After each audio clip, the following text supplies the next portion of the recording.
Bueno, y continuamos con Eduardo Fernández, presidente del Centro de Políticas Públicas, el IFEDEC, ¿no? Sí, señor. Aristides Calvani. Aristides Calvani se llama el centro. Y por cierto que las propuestas no son de IFEDEC solamente, son tres instituciones que nos reunimos, que nos juntamos, que son, una lleva el nombre de un eminente venezolano llamado Alberto Adriani, de allá de Sea, del estado Mérida, que fue un hombre muy importante, desgraciadamente murió muy temprano.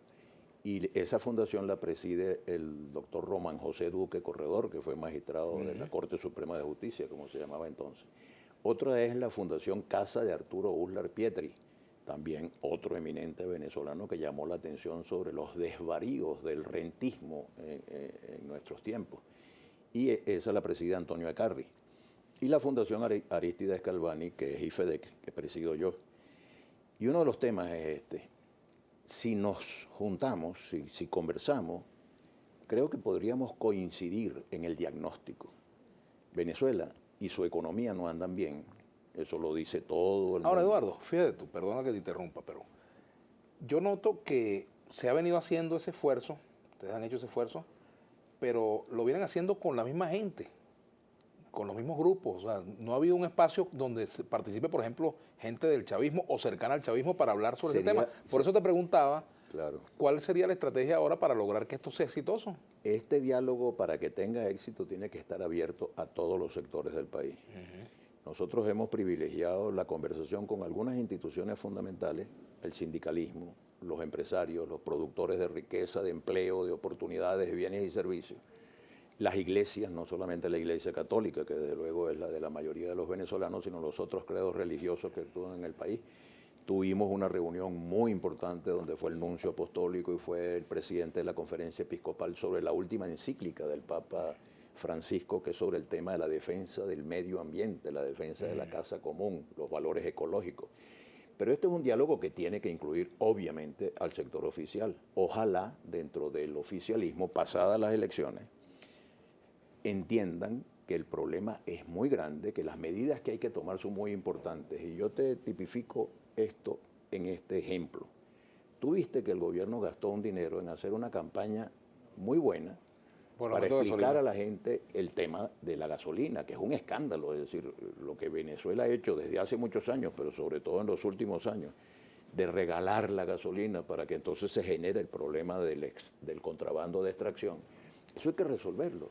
Ahora, después que hizo la campaña, que incluso las encuestas revelaban que un porcentaje muy importante del país había entendido las razones para eso, no se atrevió a tomar la decisión porque se siente muy débil. Para estructurar una política que resuelva los nudos coyunturales de la crisis económica y social, tiene que tener una base de apoyo político sumamente amplio, sumamente grande. ¿No la tiene el gobierno hoy? Yo creo que no la tiene. Todas las investigaciones de opinión pública revelan que el gobierno se siente muy débil. El mismo gobierno se siente débil. La prueba es... Ahora yo te pregunto a ti, ¿la oposición estaría dispuesta a acompañar, tú, Eduardo Fernández, estarías dispuesto a acompañar medidas que puedan tener costo político? Claro, y si no se está dispuesto a tomar las medidas que tienen costo político, no se va a resolver el problema. Por ejemplo, ¿cuáles medidas tú crees que...? Si seguimos con paños calientes, por ejemplo, una disciplina del gasto público. Hay que, desde luego, tener una política social muy inteligente y muy eficiente, porque el problema de la pobreza es dramático, mucho más eficiente y mucho más inteligente que las que se han intentado hasta ahora, tanto antes como ahora. Ahora, hay que ajustar el gasto, hay que reducir muchos gastos que son absolutamente superfluos, hay que disciplinar, por ejemplo, la empresa productora de petróleo. Nosotros teníamos una empresa que funcionaba eficientemente con 16.000 trabajadores y resulta que ahora hay más de 100.000 trabajadores o digamos, gente que cobra en PDVSA. Hay que revisar una serie de cosas y hay que hacerlo en un gran ambiente de unidad para que tenga suficiente piso político la toma de estas decisiones, suficiente amplitud.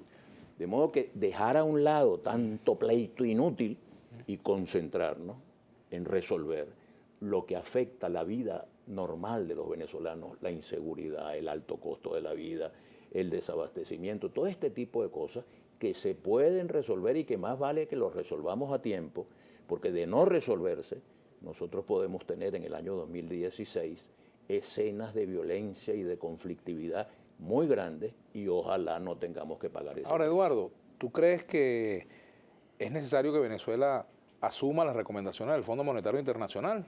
Un tema muy polémico en estos días a propósito del audio que fue difundido me llama por Debajo mucho la Cabello, el audio atención entre lo siguiente. Hausman y Mendoza. Venezuela, el Estado venezolano, el gobierno venezolano, es miembro del Fondo Monetario Internacional.